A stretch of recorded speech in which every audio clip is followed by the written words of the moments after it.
Pues muchísimas gracias, profesor. En realidad es que estamos muy honrados, nos sentimos muy contentos pues de poder platicar contigo, con el maestro José Fren Cornejo. Les voy a platicar un poquito de él. El maestro José Fren es maestro en ciencias de la administración por el TEC de Monterrey, es licenciado en economía por esta misma institución. Actualmente es el director del programa académico de licenciado en economía y director interino del Departamento Académico de Economía y Contabilidad y Finanzas de la Universidad de Monterrey, y también pues ha sido profesor de cátedra en esta universidad. Profesor, colega, qué gusto saludarte. Igualmente, Luis, gracias por la invitación. Gracias, profesor. Pues estamos, yo creo que como todo el país, un poquito preocupados por lo que está pasando, y yo quisiera preguntarte, pues, ¿cuál es el panorama o el escenario económico que hay, pues, para México concretamente? Estamos viendo lo que está pasando con los indicadores mundiales, y estamos viendo cómo el tema de salud empieza a afectar cada vez más el tema económico, y pues aquí es donde los economistas, los técnicos como tú, pues nos pueden asesorar un poco, darnos un poco de certidumbre o también de consejos, ¿por qué no? Yo quisiera ser optimista en una situación de estas. Lamentablemente no hay elementos que me permitan serlo definitivamente. Visualizo un panorama muy complicado para el país durante este año, situación que de alguna forma ya veníamos arrastrando desde el año pasado, cuando terminamos con un crecimiento negativo del PIB del menos 0,1%, ¿no? Claro. Las expectativas para este año, si te has dado cuenta, ya las diferentes instituciones se han encargado de irlas reduciendo poco a poco, donde la más grave ahorita es la de JP Morgan, que ya habla de una expectativa de un crecimiento negativo del menos 7%. Esas cifras de un 7% negativo es muy grave verdaderamente. Eh, ¿Qué es lo que va a pasar? Desafortunadamente ya lo empezamos a ver con los cierres de empresas. Claro. Algunas no podrán aguantar la situación, y al terminar toda esta pandemia seguramente no reabrirán sus puertas. Otras podrán irlo haciendo, pero con dificultades, ¿verdad? Hay empresas que simplemente están mandando a su casa a los trabajadores sin ningún goce de sueldo. Lo estamos viendo, por ejemplo, con las empresas que dan los servicios de limpieza, donde se está batallando mucho con los salarios que le pagan a estas personas, ¿no? Creo que lo estamos viendo también, hemos visto muchas notas en la prensa de lo que se está manejando en el fútbol a nivel mundial, donde se habla de reducción en los salarios, ¿verdad?, de los jugadores, Sí. por una cuestión simplemente de que los equipos no están generando ingresos.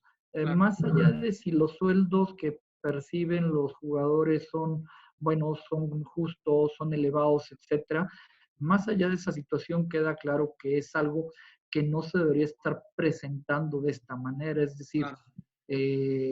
los sueldos que ellos tendrían que estar percibiendo en estos momentos tendrían que ser los que corresponden, y no estarse ajustando simplemente porque no hay temporada. Al final del día la temporada es totalmente, perdón, el poder estar jugando ahorita la temporada es una Claro. situación completamente ajena a ellos. Totalmente, ¿Sí? totalmente.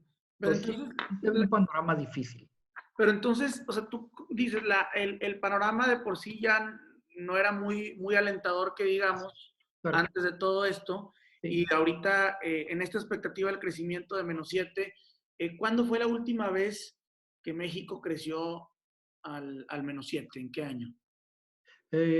Tuvimos épocas de crecimiento negativo, cuando teníamos aquellas famosas booms petroleros, y luego las caídas que tuvimos Ujú. en los sexenios de López Portillo y de Luis Echeverría, donde primero crecíamos un montonal hasta 8, 9 y al año siguiente por la crisis petrolera nos íbamos hasta niveles de 6, 7% hacia abajo, ¿verdad? Pero hay que entenderlo. Esas tasas que se daban en aquella época, aunque no eran nada buenas, estaban precedidas de una situación de crecimiento previo gracias al boom petrolero. En este caso no traemos esa situación. Traemos un decrecimiento el año pasado, en el primer año de gestión del presidente López Obrador, y si me voy más atrás, con la gestión del presidente Peña Nieto, está claro que la tasa de crecimiento tampoco era nada digno de presumir. Estábamos creciendo a niveles promedio en el sexenio de un 2%. Creciendo esas tasas nos quedamos muy cortos de lo que en realidad necesita una economía como la mexicana. O sea, por ejemplo, si vemos el caso de Panamá, obviamente no puedo hablar de situaciones en este momento porque todos estamos siendo afectados, pero antes de esto, Panamá estaba creciendo a niveles de 6, 7, 8% positivos. Que Panamá lo único que tiene, con todo respeto, es la actividad que genera a través del canal de Panamá, ¿verdad? Es la que genera todos sus ingresos. Entonces quiere decir que ellos están explotando perfectamente bien su característica, su ventaja de ser un país que permite el cruce de un océano a otro, y nosotros la realidad es que no hemos aprovechado nuestras ventajas.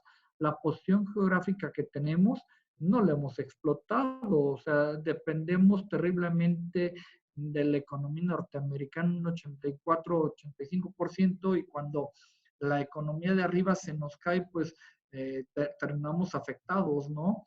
Esto es verdaderamente delicado. No somos capaces de ampliar nuestro horizonte para voltear a ver hacia otras economías, hacia otros países, y venderle hacia Chile o venderle a Europa en mayores proporciones, ¿no? No digo que no lo hagamos, claro que sí, les vendemos, pero lo que vendemos hacia otros mercados es muy poco. Estamos casados literalmente con el mercado norteamericano. Entonces, hay cuestiones que no nos ayudan. Estructuralmente hablando, digamos que la economía tiene que tomar otro tipo de decisiones. Maestro, ahorita ante la crisis, algunos gobiernos, el gobierno del estado aquí en Nuevo León, otros gobiernos en otros estados de la República y el propio gobierno federal, pues anunciaron una serie de estímulos para disminuir un poco el impacto económico que vamos a tener, que vamos a resentir.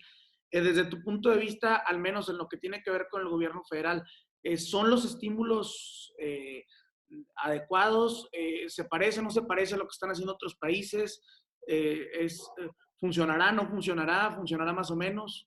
No, yo creo que nos estamos quedando cortos, en varios aspectos. Yo creo que lo primero es que nos hemos dado cuenta que el presidente López Obrador no le ha dado la importancia debida al tema del coronavirus, ¿no?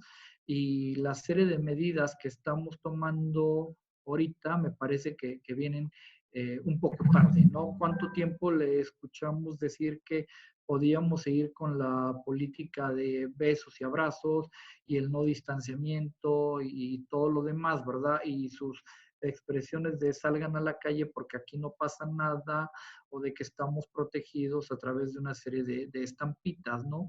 Ese tipo de cosas demuestran la falta de seriedad que lamentablemente le ha dado al tema.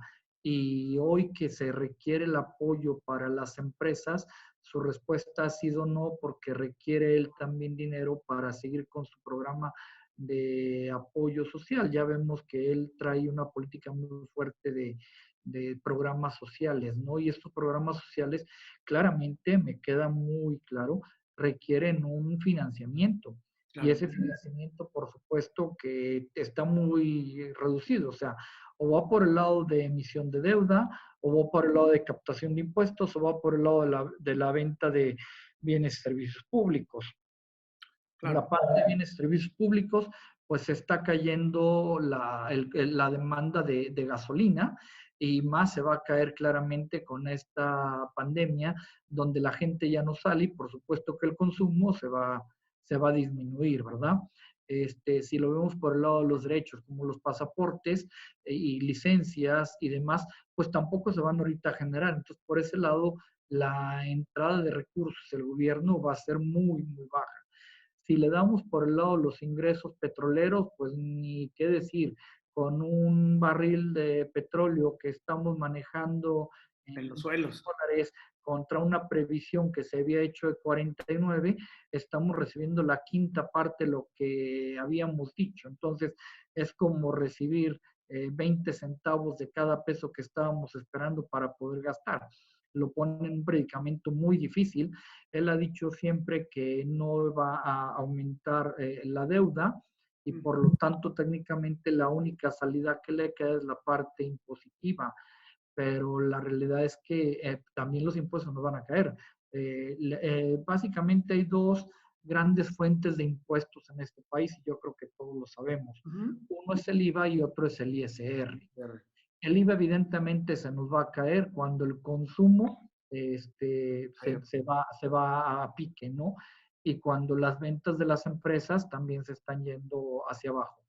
Y el ISR, pues habrá gente y empresas que no tengan la capacidad de pagarlo ahorita, dado las circunstancias en las que están. O pago impuestos o le pago a mis trabajadores, ¿verdad? Han de decir algunas de estas empresas. Entonces, el gobierno no quiere dar su brazo a torcer por ahí, creo yo. Entiendo el por qué, por supuesto, definitivamente, porque está interesado en preservar su programa de apoyos sociales, pero la única forma de sacar adelante a la economía en este momento es a través de estímulos. Hay que hacer que la gente tenga dinero, hay que hacer que se mueva el flujo circulante en este país y el flujo circulante no se va a mover simplemente a base de programas sociales, hay que invertir, hay que generar gasto público en inversión, en obra pública. Eso no lo estamos haciendo, Luis. Claro, o sea, y entonces, por ejemplo, aquí las grandes obras del gobierno, pues Dos Bocas, el Tren Maya y todas estas cosas pudieran ayudar en este caso, pues a que sea menos el decremento del PIB, digo, porque hablas ahorita de inversión pública, Sí, eh, también mira, pudiera ser necesaria, ¿no? Digo, es, independientemente de que sean buenos o malos los proyectos. sí, sí, sí, estoy de acuerdo en que son necesarias, evidentemente, la obra pública. No entremos en cuestionamientos como tú señalas de si estamos realmente de acuerdo Claro, con mover el aeropuerto hacia Santa Santa Lucía. Lucía o de la construcción de Dos Bocas o de la refinería, ¿verdad? El punto aquí es que la inversión no puede ser exclusivamente o venir nada más del sector público. Claro. Necesitamos motivar también al inversionista privado a que le entre. Y el inversionista privado está sumamente temeroso de invertir en nuestro país cuando se da cuenta que a través de una consulta popular podemos echar atrás un proyecto como el aeropuerto, el nuevo aeropuerto internacional de la Ciudad de México, o podemos echar para atrás la construcción de una planta cervecera que ya tenía años por ahí desarrollándose en Baja California, ¿verdad? O sea, el inversionista necesita confianza, necesita saber que vivimos en un Estado de Derecho. Claro. Y ahora también, maestro, me surge la duda de lo que han hecho otros países.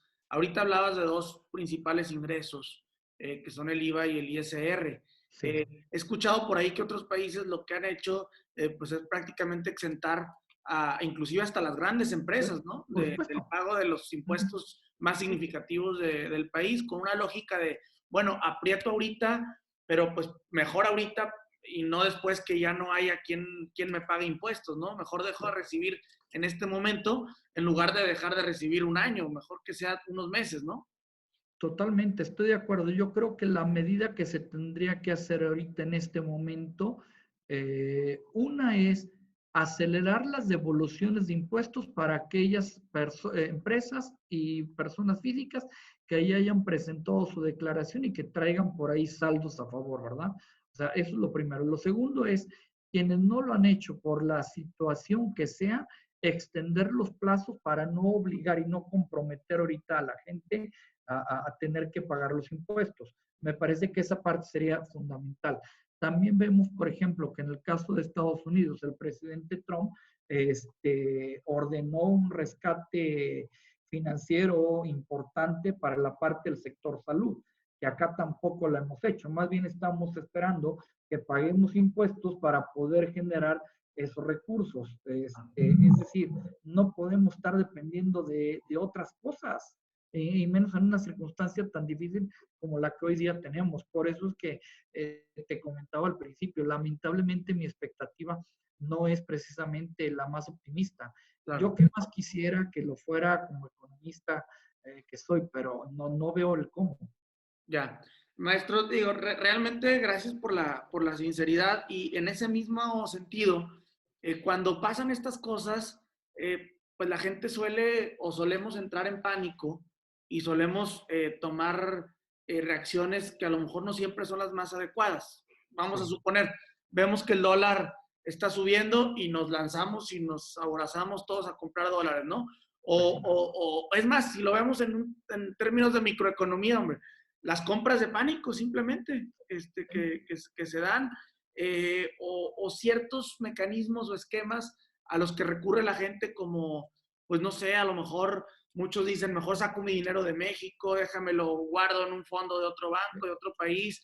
¿Qué consejos le podemos dar a los pequeños, a los medianos empresarios, a la gente que va a ver este video en una situación de crisis como la que estamos viviendo? Fíjate, hay dos ejemplos que tú pusiste al inicio y que me gustan mucho, creo que son muy claros. Uno, gente que se aboraza y se lanza a comprar dólares con el claro fin de la especulación, porque el tipo de cambio hoy está en un momento bastante inestable. Y gente que se aboraza para ir de compras y hacer esas llamadas compras de pánico. Uh -huh. Entendiendo que ninguna de las dos está del todo bien, yo te diría, ¿cuál está peor? ¿Cuál nos ayuda menos como economía? Y es claro que es la compra de dólares por dos circunstancias. Uh -huh. Uno, porque esa compra de dólares está incidiendo en estarle castigando a nuestra reserva internacional. Y Claro. dos, porque la forma en que podemos hacer que la economía crezca es haciendo que el dinero circule, haciendo que el dinero sea generador de otros bienes y servicios. A la hora que yo compro dólares no genero ninguna producción. A la hora que me lanzo de compras hasta cualquier centro comercial por rollos de papel de baño, al menos estoy generando que la empresa nuevamente resurta y se siga generando la producción de papel de baño, ¿verdad? A lo mejor el problema es no tenemos suficiente abasto en este momento para darle oferta a toda la población y por lo tanto se vienen los problemas de desabasto, de aumentos de precios y demás, que tampoco son recomendables, pero al menos, insisto, eso garantiza o eso permite que la producción se siga generando, se siga dando la vuelta. Muy diferente a lo que sucede con el dólar cuando la gente lo tiene simplemente para especulación.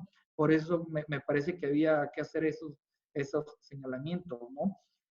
Consejos, ¿qué podemos decir? Creo que lo primero definitivamente es que tenemos que conservar la calma.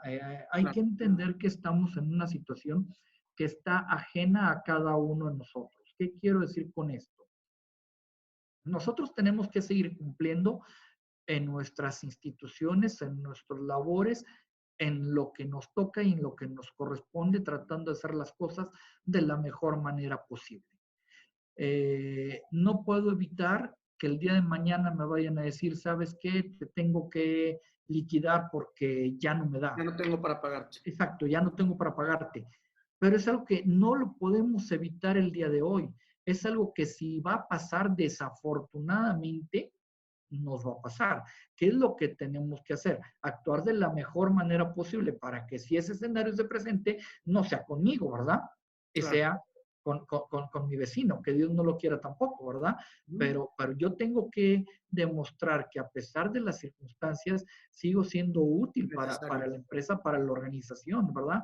Claro. Y no dejarme vencer ahorita por el temor que existe a nivel nacional, internacional, con el coronavirus, de que si me puedo infectar, de que si me voy a enfermar, de que si me voy a quedar sin trabajo, de que si esto, de que el otro. Digamos simplemente que tenemos que ser más precautos. Si tengo que hacer un gasto, pues sabes que si no es un gasto indispensable, no lo hagas. Si estás pensando hoy en agarrar un crédito hipotecario, espérate, no lo hagas. Aguántate al siguiente año a que pase la circunstancia. Si estás pensando en cambiar de carro, espérate, no te pasa nada si te quedas con tu mismo vehículo 5 o 6 meses más, ¿verdad? O sea, hay cosas que hay que postergar y hay que entender que no es el mejor momento para hacerlas. Tenemos que ser muy cautelosos en nuestro gasto. Siempre debemos tener por ahí un guardadito previendo cualquier situación que se pudiera presentar, ¿no? O sea, y la situación viene desde el punto de vista del aumento de precios o desde el punto de vista de que eventualmente uno se pudiera quedar sin ingresos seguros, ¿no? O de que se presenten reducciones, como está sucediendo con el caso del fútbol y otras disciplinas.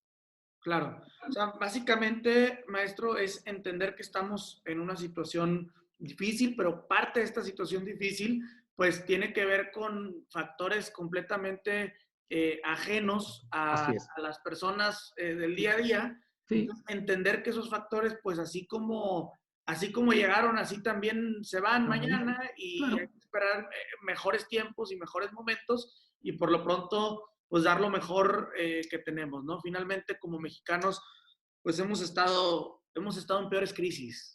Y la gran ventaja es que yo creo que el pueblo mexicano es una nación extremadamente unida. Entonces yo estoy seguro de que vamos a salir de esta. Por Claro, supuesto, nos va a costar trabajo, no tengo ninguna duda de eso.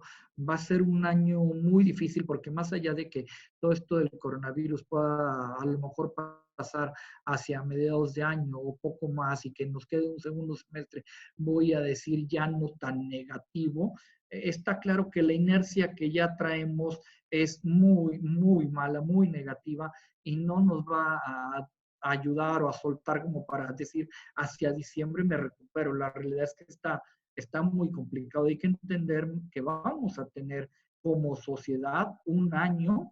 extremadamente y que las circunstancias podrían empezar a verse de otra manera hacia el siguiente año. Hoy, aunque el virus se vaya pronto, la realidad es que ya hay una afectación muy fuerte y entre más tiempo dure, más fuerte se va a hacer. Claro. No, totalmente de acuerdo. Maestro, pues yo te quiero agradecer muchísimo tu tiempo, de verdad, en grabar esta entrevista que la estarán viendo nuestros amigos en redes sociales, los consejos que nos das. Y bueno, pues esto también es prueba de que, digo, ojalá que no tenga que volver a pasar algo así para que recurramos a los economistas. Son muy necesarios ustedes en esta sociedad. Los necesitamos mucho.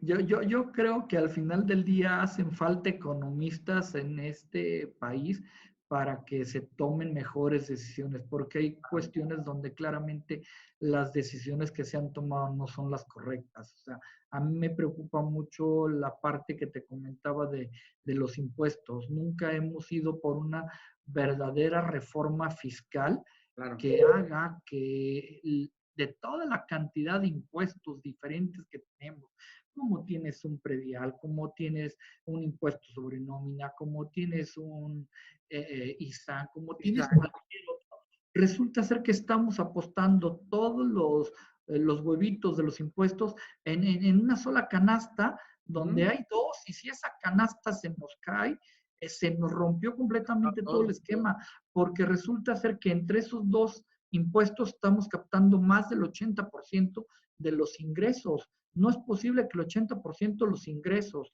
de este país dependan del IVA y del ISR, porque además, como te comentaba ahorita, son dos impuestos que van de la mano. El Si consumo con el no ingreso, tiene ¿verdad? dinero, no va a salir a la calle a consumir y entonces no hay IVA y si no tiene dinero tampoco va a pagar el ISR. Claro, Entonces claro. son dos impuestos que van de la mano. Necesitamos claramente una reforma fiscal que incentive a pagar impuestos y esto tiene que darse a través de varias cuestiones. Hay que trabajar fuertemente en la parte de las leyes y eso les toca a ustedes en los Claro. diferentes congresos, ¿verdad? Principalmente a nivel federal, para perseguir más fuertemente lo que es la evasión fiscal, ¿no? Y cuidar la parte de la elusión, porque con las lagunas que tenemos en nuestra ley, pues es muy fácil generar incentivos para que alguien deje de pagar los impuestos que le corresponde. Y eso pues es una ilusión, o sea, no es propiamente un delito, pero sí es una laguna que tenemos y que está dificultándonos la mayor captación de impuestos. Por eso es que sí estoy convencido de que en este país hacen falta más economistas y buenos economistas. Por eso hay que trabajar con todos ellos en las diferentes instituciones y eso es lo que tratamos de hacer, como tú sabes, acá en la Universidad de Monterrey, ¿verdad?